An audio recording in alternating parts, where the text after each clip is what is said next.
Tingnan mo yung mukha mo. Wow!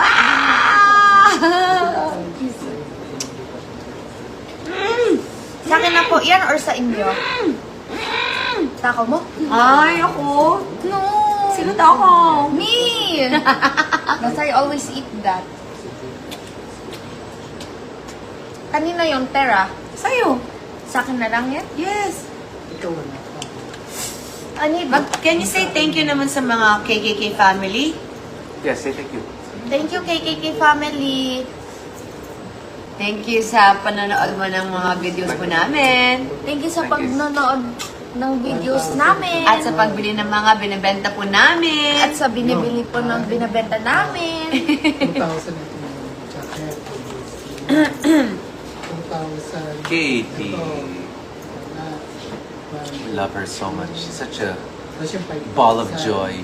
And a Moon ball of Paris, energy. McDonald's favorite nila, Macdo. Kaya nga, no?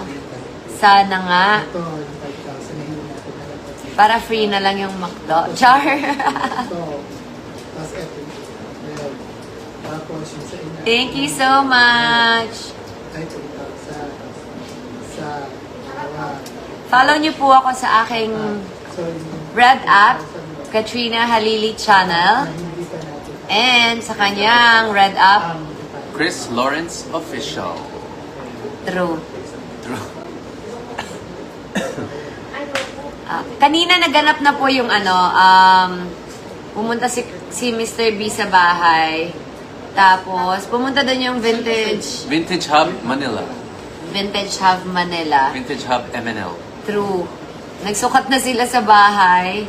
Tapos, At hindi lang sofa, yes. buong living room set. Kaya nga, ayusin nila, my gosh. Yeah, so we're excited to see what they're gonna come out with. I have big faith and big trust in Vintage Hub Manila. Ang ganda ng taste nila. So check them out, guys. Vintage Hub MNL sa Instagram, dito din sa Facebook. And baka may magustuhan kayo. Ang galing ng mga furniture nila. Ang gaganda, promise. Check mo sila. Yes. Ayan. Actually- Magiging bahay na po yung bahay ko kasi dati siyang stock room. And aviary. Yes, aviary and stock room. Art at pabiling